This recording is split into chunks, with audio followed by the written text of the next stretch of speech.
like you.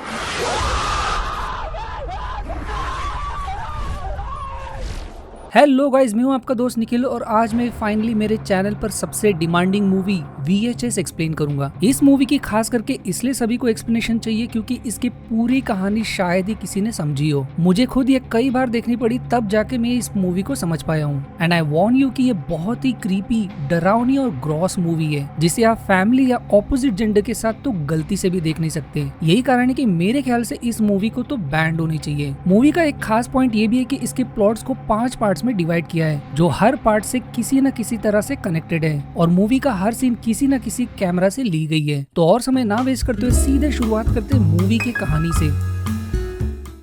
Movie के main कहानी शुरू होती है एक रिकॉर्डेड फुटेज से जिसमें कुछ सनकी और बदमाश ग्रुप जिनका काम ही तोड़फोड़ करना और लोगों को तंग करना और खास करके लड़कियों की बॉडी को एक्सपोज करके उन्हें रिकॉर्ड करना और उनके प्राइवेट मूवमेंट को रिकॉर्ड करके एडल्ट साइट पर बेचना उनका पेशा होता है। पर फिर एक दिन उन्हें किसी अनजान से कॉन्ट्रैक्ट मिलता है जहाँ उन्हें किसी ओल्ड मैन के घर से कोई कॉन्फिडेंशियल VHS टेप चुरानी है क्योंकि इसके लिए उन्हें काफी पैसे मिलने वाले होते हैं। लालच के पीछे वो लोग ये भूल जाते हैं कि आखिर ये कॉन्ट्रैक्टर कौन है जो इनके बारे में जानता है, क्योंकि वो लोग कभी भी अपनी आइडेंटिटी किसी को रिवील नहीं करते। पर लालच के चक्कर में वो लोग ओल्ड मैन के घर में एंटर करते हैं और वो अनजान कारण से अपने रूम में अजीब तरह से रखे सेट ऑफ ब्लैंक टेलीविजन के सामने मरा मिलता है। पर सन की ग्रुप वहाँ से भागने के बजाय टेप की तलाश जारी रखते हैं। पर उनकी प्रॉब्लम्स कम नहीं होती क्योंकि उन्हें बेसमेंट्स में टेप्स तो मिलते हैं पर उन्हें पता नहीं होता कि कौन सा टेप उन्हें चुराना है। कॉन्ट्रैक्टर के हिसाब से टेप को देखने पर उन्हें समझ आ जाएगा कि उन्हें कौन सा टेप चुराना है, इसलिए उनमें से एक कैमरामैन ब्रैड एक एक करके टेप्स देखना शुरू करता है। वहीं बाकी के लोग दूसरे रूम में टेप की खोज जारी रखते हैं। पहले टेप में 3 दोस्त पैट्रिक, शेन और क्लिंट पार्टी करने की तैयारी में होते हैं और क्लिंट के पास एक ऐसा स्पेक्स होता है जिसमें कैमरा इनबिल्ड होता है, यानी कि आगे की सारी रिकॉर्डिंग्स उसकी आंखों के व्यू से होगी। दरअसल शेन की विनती पर उनका प्लान किसी लड़की को रूम में लाकर उसके साथ की मेकआउट को रिकॉर्ड करके एडल्ट साइट पर बेचने का होता है। इसलिए शिकार के तलाश में वो लोग निकल पड़ते हैं और फाइनली उन्हें एक आयरिश पब में कुछ लड़कियां मिलती है जिसमें से शाय गर्ल लिली को खास करके क्लिंट पर इंटरेस्ट आ जाता है। पर वो बार बार आई लाइक यू और अजीब भाषा में कुछ बोलती रहती है, पर क्लिंट ड्रंक होने के कारण उसकी बातों को इग्नोर कर देता है। अंत में तीनों लिली और एक और गर्ल लीजा को कन्विंस कर लेते हैं उनके मोटल रूम चलने के लिए। पर इससे पहले कि शेन लीजा के साथ कुछ कर सके, काफी ड्रिंक और ड्रग्स के नशे में लीजा बेहोश हो जाती है। पर कमीना शैन फिर भी चांस मारने की कोशिश में होता है, पर क्योंकि बेहोशी में उसके साथ कुछ करना रेप की तरह नजर आएगा, पैट्रिक उसे आगे बढ़ने से मना करता है। वहीं लिली अजीब तरीके से उसकी नजर अब भी क्लिंट पर गड़ी होती है, पर ड्रंक शेन को अब भी अपना एडल्ट मूवी बनाना होता है, इसलिए अब वो लिली पर चांस मारने लगता है। पर वो इतना ड्रंक होता है कि लिली के अजीब पैरों को नोटिस नहीं करता और फिर देखते ही देखते पैट्रिक भी शेन का साथ देने पड़ता है। पर लिली को किसी कारण से पैट्रिक खास करके पसंद नहीं होता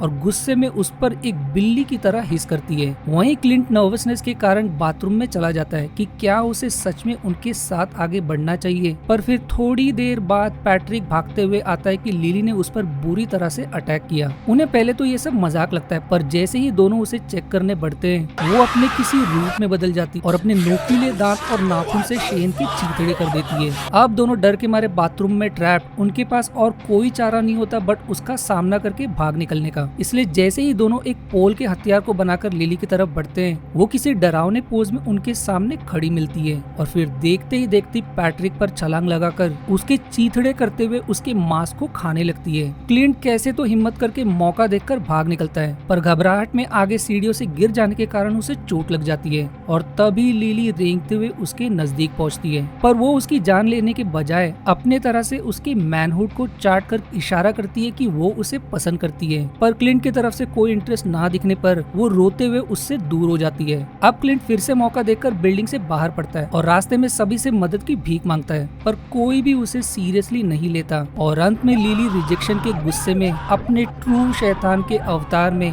चमगादड़ जैसे पंख और पैरों की मदद से उसे उड़ाते हुए कहीं ले जाती है और उसका स्पेक्स जमीन पर गिरकर वो टेप वहीं खत्म हो जाता है। पर वो क्रीचर लाइक क्या था और एग्जैक्टली वो चाहती क्या थी हमें क्लाइमेक्स में रिवील होगा। अब मूवी मेन कहानी की तरफ मुड़ जाती है और अब ब्रैड गायब होता है और उसका कैमरा वहीं पड़ा मिलता है। वहीं ग्रुप का लीडर गैरी दूसरे कैमरामैन जैक के साथ बेसमेंट में बढ़ता है, पर जब गैरी कहीं बिजी होता है जैक को कोई भूत या परछाई दिखाई देता है, पर गैरी उसकी बातों पर यकीन करने को तैयार नहीं होता। वहीं रॉक्स इस एजम्पशन में कि ब्रैड पिट टेप की तलाश में बिजी है, वो आगे के टेप्स चेक करने लगता है। दूसरा टेप किसी यंग कपल सैम और स्टेफनी का रिकॉर्डेड फुटेज होता है, जो अपने सेकंड हनीमून पर निकले होते हैं। ट्रिप के दौरान हंसी मजाक में सैम स्टेफनी के भविष्य को जानने के लिए नजदीक के एक मैकेनिकल फॉर्च्यून टेलिंग मशीन को ट्राई करता है, जो प्रेडिक्शन करता है कि स्टेफनी सून अपने लव्ड वन से यूनाइट होगी, जो कि अजीब बात होती है क्योंकि वो ऑलरेडी अपने लव्ड वन के साथ होती है। इसलिए दोनों मजाक में प्रेडिक्शन को इग्नोर कर देते हैं। अब जब दोनों अपने मोटेल रूम में चैन की नींद ले रहे होते हैं, कोई उनके रूम में घुस आता है, जो पूरे मोमेंट को रिकॉर्ड करते हुए स्टेफनी के फिगर को महसूस करने के बाद कुछ पैसे चुरा कर भाग जाता है। अगले दिन घूमने के इरादे से दोनों कैनियन विजिट करते हैं, जहाँ सैम को अजीब कारण से चट्टान के पीछे कोई लड़की दिखाई देती है, पर इस बात को इग्नोर करके उस बंदी की मदद से स्टेफनी के साथ एक पिक्चर लेता है। मोटेल लौटने पर दोनों अपने अगले दिन का ट्रिप प्लान करके सो जाते हैं, इस बात से अनजान कि वो घुसपैठ या फिर से उनके रूम में घुस आया है। पर इस बार चोरी के बजाय उसका इरादा और भी खतरनाक होता है, क्योंकि वो सैम का गला काट कर जान ले लेता है। और फिर थोड़ी देर बाद उसके और स्टेफनी के बीच पैशनेट किस से रिवील होता है कि हत्यारा स्टेफनी का लवर है, यानी कि स्टेफनी का भविष्य सही साबित हुआ। इसीलिए पहले चोरी में वो स्टेफनी के फिगर को एडमायर कर रही थी। पैसे भी उसने कुछ दिन सर्वाइव करने के लिए चुराए होते हैं, और यही वो है जिसे सैम ने चट्टान के पीछे देखा था, क्योंकि वो उन्हें फॉलो कर रही थी। दोनों सैम को मारकर भाग निकलते हैं, पर अगर स्टेफनी को सैम को मारना ही था तो कैनियन से ढकलकर उसकी जान क्यों नहीं ले ली, ये प्लॉट हमें आगे समझेगा। अब मूवी फिर से मेन फुटेज की तरफ मुड़ जाती है और रॉक्स अगली टेप लगाता है, पर टेप्स के पीछे वो ये देखना मिस कर जाता है कि ओल्ड मैन की लाश गायब है। इस टेप में ग्रुप ऑफ टीनेजर्स जोई, स्पाइडर, समांथा और वेंडी कैंपिंग के लिए निकलते हैं, जहाँ जोई पूरे ट्रिप को रिकॉर्ड कर रहा होता है। पर जैसे जैसे उनका ट्रिप आगे बढ़ता है, ट्रिप प्लानर वेंडी अजीब पेश आने लगती है। जैसे जोई के उससे फ्लर्ट करते दौरान वो उससे शेयर करती है कि तुम सब यहाँ मरने वाले हो। वो ये भी बताती कि इस जंगल में कुछ समय पहले कई अजीब घटना घटी, और उसकी बातें सही साबित होती दिखाई देती है, क्योंकि जब वो जोई को अजीब लोकेशन के पिक्चर्स लेने को कहती है, तब कैमरा में वो चीज रिकॉर्ड होने लगती है जो वहाँ होती ही नहीं है, जिस पर जोई का ध्यान नहीं जाता। अब जब सभी लेक साइड आराम करने बैठते हैं, वेंडी फिर से अजीब अजीब बातें करने लगती है कि कैसे पिछली बार किसी भयानक क्रीचर ने उसके दोस्तों का शिकार किया, पर वो समय रहते भाग निकली। अब अजीब वेंडी से सभी डर जाते हैं। जोई लेक एंजॉय करने के इरादे से डाइव करता है, वहीं स्पाइडर और समांथा कैमरा के साथ टहलने निकल जाते हैं। पर जब समांथा स्पाइडर को कुछ दिखाने बढ़ती है, एक भयानक क्रीचर जो कैमरा में साफ नहीं दिखाई देता, समांथा और स्पाइडर को अपना शिकार बनाता है। कैमरा मिलने पर वेंडी को रियलाइज होता है कि उसके दोस्त अब नहीं रहे, और वो जोई को झूठ कन्विंस करने की कोशिश करती है कि दोनों घर के लिए चले गए। पर जब वो उसकी बात पर यकीन नहीं करता, तब वो इवेंचुअली कन्फेस करती है कि उसने उन्हें यहाँ चारा के लिए लाया है, ताकि वो क्रीचर को लूर करके उसे ट्रैप कर सके और सभी को प्रूव कर सके कि वो इनसेन नहीं है और वो क्रीचर एग्जिस्ट करता है। जब वो ये बात बता रही होती है, कैमरा फिर से फ्लिकर करने लगता है और हमें जोई के पीछे ग्लिच में वही क्रीचर धीरे धीरे उसके तरफ बढ़ते नजर आता है, और फिर देखते ही देखते वो जोई को अपना अगला शिकार बनाता है। अब वेंडी जानबूझकर अपने बिछाए ट्रैप्स के डायरेक्शन में भागने लगती है, पर वो क्रीचर उसके पहले गड्ढे के ट्रैप से आसानी से निकल आता है, पर लकीली वो उसके बेयर ट्रैप में फंस जाता है। पर वेंडी का बैड लक कि वो क्रीचर कैमरा पर ठीक से रिकॉर्ड नहीं होता, इसलिए हार मानकर वो भी भागने लगती है। पर थोड़ी दूर निकलने पर जब उसे लगता है कि खतरा टल गया, वो क्रीचर उस पर ऊपर से अटैक करता है, पर दूसरों की तरह उनका गला काटने के बजाय वो उसके पेट को काटकर चीथड़े करने लगता है, और वेंडी तड़पते हुए अपना दम वहीं तोड़ देती है। अब हमें एज एन ऑडियंस सवाल आता है कि आखिर उस क्रीचर ने वेंडी को दूसरों की तरह क्यों नहीं मारा, और बाकी टेप्स के इस टेप के साथ क्या रिलेशन है, ये हम थोड़ी देर में समझेंगे। मूवी फिर से मेन फुटेज की तरफ बढ़ती है और अब डरावने तरीके से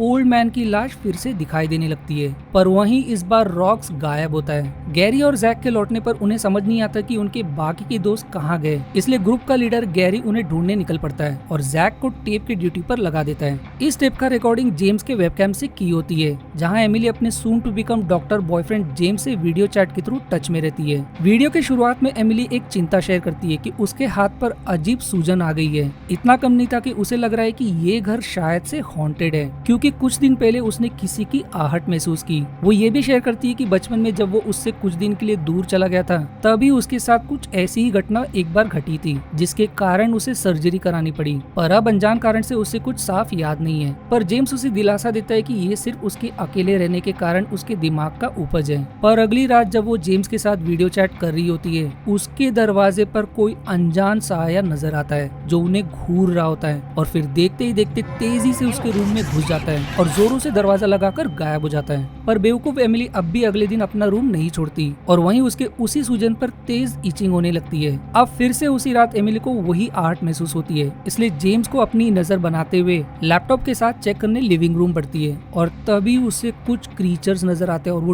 डर के मारे अपने रूम भागकर लॉक करके बैठ जाती है और जेम्स से कंफर्म करती है कि क्या उसने उस भूत को रिकॉर्ड किया, पर उसने रिकॉर्डिंग ऑन करना भूल गया होता है। अब अगली सुबह तक एमिली का सूजन इतना अनबेरेबल हो जाता है कि खुद से निर्दय तरीके से उसे काट कर चेक करने लगती है और उसे सच में बम्प में कुछ ठोस चीज महसूस होता है जिसे वो फोर्क की मदद से निकालने पड़ती है, पर जेम्स उसे आगे बढ़ने से रोक देता है इससे पहले कि उसे इन्फेक्शन हो जाए और खुद अगले दिन विजिट करके चेक करने का प्रॉमिस करता है। उसी रात एमिली को फिर से आहट महसूस होती है, पर वो इस बार आर या पार उस क्रीचर से हिम्मत करके सवाल करने पड़ती है कि आखिर उन्हें उससे चाहिए क्या। इस बार जैसे ही उसका सामना उनसे होता है, उन क्रीचर से अजीब तरह की बोली और रेडिएशन जैसा रिलीज होने के बाद एमिली वहीं बेहोश हो जाती है। अब कैमरा जैसे ही रिस्टोर होता है, हमें एमिली की बॉडी के सामने वही क्रीचर जैसे मातम में बैठे दिखाई देते हैं और उसके तुरंत बाद जेम्स रूम में एंटर करता है और उसकी रिएक्शन से साफ नजर आता है कि वो उन क्रीचर्स को पहले से जानता है और अब इस टेप का मिस्ट्री रिवील होता है। दरअसल वो क्रीचर्स एलियन है जो एमिली के शरीर को उनके मैमल,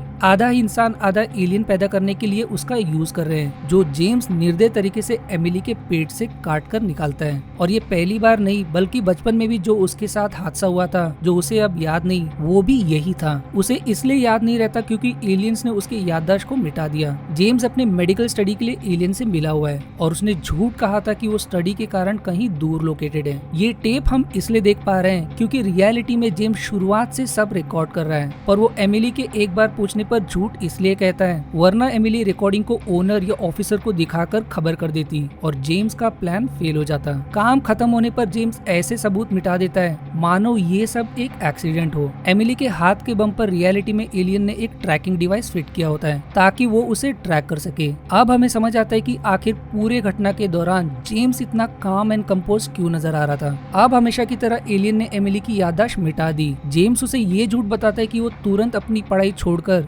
उसे बचाने आया और अपने रिकमेंडेड हॉस्पिटल में एडमिट किया क्योंकि वे वहम में किसी क्रीचर से डर के मारे सड़क की तरफ भाग पड़ी और कार एक्सीडेंट के कारण उसे इतनी चोट लगी। जेम्स से मिली हुई डॉक्टर एमिली को ये बताती कि उसे साइजोफ्रेनिया की इनिशियल फेज साइजो इफेक्टिव की बीमारी है जहां उसे वहम हो रहा है। अब हार्ट ब्रोकन एमिली को बैड फील होता है कि वो एक एबनॉर्मल लड़की के साथ फंस गया है, जबकि रियलिटी में जेम्स ही उसके सारे परेशानी की जड़ है। अब एमिली के साथ वीडियो चैट एंड होने के बाद जेम्स किसी दूसरे के साथ वीडियो चैट करते दिखाया है, यानी कि जेम्स का नया शिकार अब कोई और है क्योंकि वो भी एमिली की तरह अपने हाथों पर कोई लम्ब का कंप्लेन करती है और वो टेप वहीं खत्म हो जाती है। मूवी अपने मेन फुटेज की तरफ लौटने पर गैरी अब खुद को पूरी तरह से अकेला पाता है क्योंकि ओल्ड मैन के लाश के साथ अब उसके सारे साथी गायब होते हैं। डरा हुआ वो जैक के कैमरा के साथ उनके तलाश में अपस्टेयर जाता है और वहाँ जैक का कटा हुआ लाश और ओल्ड मैन को ज़ॉम्बी की तरह खड़ा देखकर वो डर के मारे भाग पड़ता है, पर भागने के हड़बड़ी में वो घायल हो जाता है और अंत में उसी क्रीचर का शिकार बन जाता है जिसे बेसमेंट में जैक ने देखा था। और तभी वीसीआर अपने आप मूवी का आखिरी टेप प्ले करने लगता है। टेप के नाम से समझ आ जाता है कि उसकी रिकॉर्डिंग हैलोवीन के दिन की गई है। चार दोस्त अपने कैमरा के साथ हैलोवीन पार्टी के लिए निकल पड़ते हैं, पर उन्हें लेट रियलाइज होता है कि क्या वो सही एड्रेस पर पहुंचे हैं, इसलिए चेक करने के इरादे से एक घर में एंटर करते हैं जो एकदम खाली मिलता है। उन्हें लगता है कि शायद से वो लोग जल्दी पहुंच गए हैं, इसलिए घर की सैर करने लगते हैं, पर जैसे जैसे वो लोग आगे बढ़ते हैं उन्हें पैरानॉमिनल एंटिटी दिखाई देने लगती है, पर उसे हैलोवीन सेटअप समझकर अपनी सैर जारी रखते हैं। पर जब आखिर में वो एटिक पहुंचते हैं, घर के ओनर्स किसी लड़की पर ब्लैक रिचुअल परफॉर्म करते दिखाई देते हैं। वो सभी अब भी इस एजम्पशन में कि ये सब हैलोवीन का सेटअप है,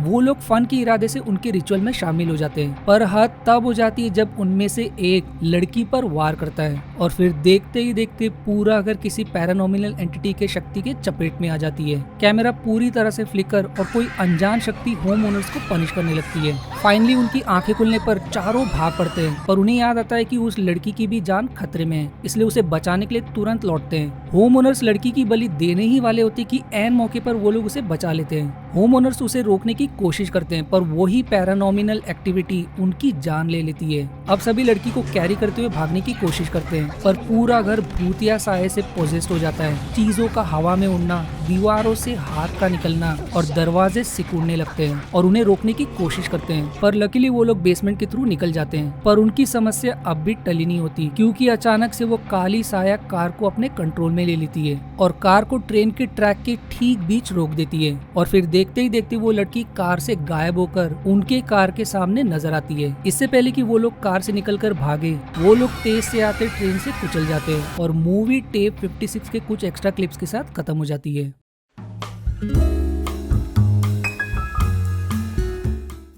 ओके, आई नो कि सभी के दिमाग में सबसे बड़ा सवाल होगा कि सभी टेप्स में रिलेशन क्या था और मूवी का मेन मोटिव क्या था, जिसे मैं अपने लॉजिक के हिसाब से एक्सप्लेन करने की कोशिश करता हूँ। सबसे पहले मिस्ट्री ये कि टेप 56 में लोग क्रिमिनल से कम नहीं थे जिन्हें पनिश करना जरूरी था, इसीलिए उन्हें ओल्ड मैन के घर कॉन्ट्रैक्ट के बहाने से बुलाना एक सेटअप था। क्योंकि अगर आप नोट करोगे तो कॉन्ट्रैक्टर को सुपरनैचुरल तरीके से उनके बारे में पहले से पता था, इवन दो ग्रुप ने कभी भी अपनी आइडेंटिटी किसी को भी रिवील नहीं की। कॉन्ट्रैक्टर को पता था कि उसके घर में क्या है और वो क्रीचर्स एंग्री होने के अलावा भूखे भी हैं, इसलिए ग्रुप को पनिश करने और उन क्रीचर्स या डीमंस को फीड करने के इरादे से उन्हें यहाँ फंसाया गया। फिर मूवी सबसे पहले एमेच्योर नाइट के ग्रुप के टेप की तरफ मुड़ जाती है जो खुद भी लड़कियों का गैर फायदा उठाने की कोशिश में होते हैं। वो अपनी हवस के पीछे इतने पागल होते हैं कि लिली के अजीब पैरों को भी नोटिस नहीं करते, इसीलिए जो हशर उनके साथ दिखाया है वो एक तरह से टेप 56 के ग्रुप के साथ आगे होने वाले की वार्निंग होता है। उस टेप में दिखाया क्रीचर दरअसल पुरानी कहानी के अनुसार एक सुपरनैचुरल फीमेल डीमन कॉल्ड सुकुबस है जो एक फीमेल का रूप लेकर अपने शिकार को सीड्यूस करके उन्हें लूर करती है। इस टेप से ऑडियंस को ये क्लियर किया गया है कि सुपरनैचुरल क्रीचर्स एग्जिस्ट करते हैं और उन्हें फीड और ब्रीड करने की जरूरत होती है, इसीलिए सुकुबस क्लिंट को लूर करती है ब्रीड करने के लिए और पैट्रिक का शिकार करती है फीड करने के लिए। सेकंड क्लिप हनीमून टेप में अगर आप गौर करोगे तो स्टेफनी या उसका पार्टनर सैम की हत्या उसे कैनियन में ढकल कर या उसके पेट में चाकू भोंक कर नहीं बल्कि गला काट कर करते हैं। मेरे हिसाब से वो इसलिए ऐसा करते हैं ताकि उसके ऑर्गन्स को नुकसान ना पहुंचे और उसे आगे हार्वेस्ट किया जा सके, जो हमें जेम्स के टेप से समझता है। अगले टेप में वेंडी के पहले की कहानी पर अगर आप गौर करोगे तो आपको समझेगा कि उस क्रीचर ने सिर्फ उसे छोड़कर उसके सारे दोस्त को मार दिया। मेरे लॉजिक के हिसाब से वो इसलिए ऐसा करता है ताकि अगली बार वेंडी न्यू शिकार के साथ आए, क्योंकि क्रीचर को फीड करना जरूरी होता है। और एक खास बात अगर आप नोटिस करोगे तो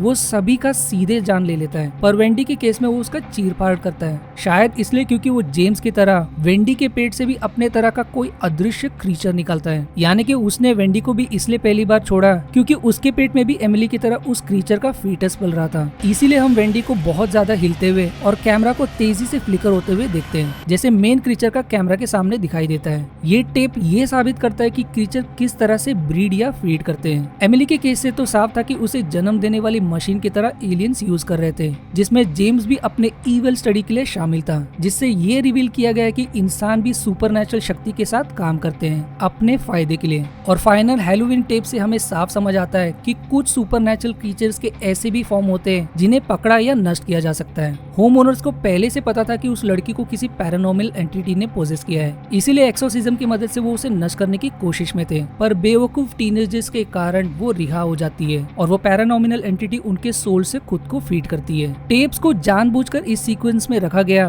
ताकि पहले टेप से ऑडियंस को क्लियर हो कि क्रीचर्स एग्जिस्ट करते हैं और बाकी के टेप से कि क्रीचर्स को भी ब्रीडिंग और फीडिंग की जरूरत होती है। और पहले टेप के बाद बाकी सारे टेप्स ये स्ट्रांगली सजेस्ट करते हैं कि उन सभी शिकार के ऑर्गन्स को या तो हार्वेस्ट या तो कंज्यूम किया जाएगा।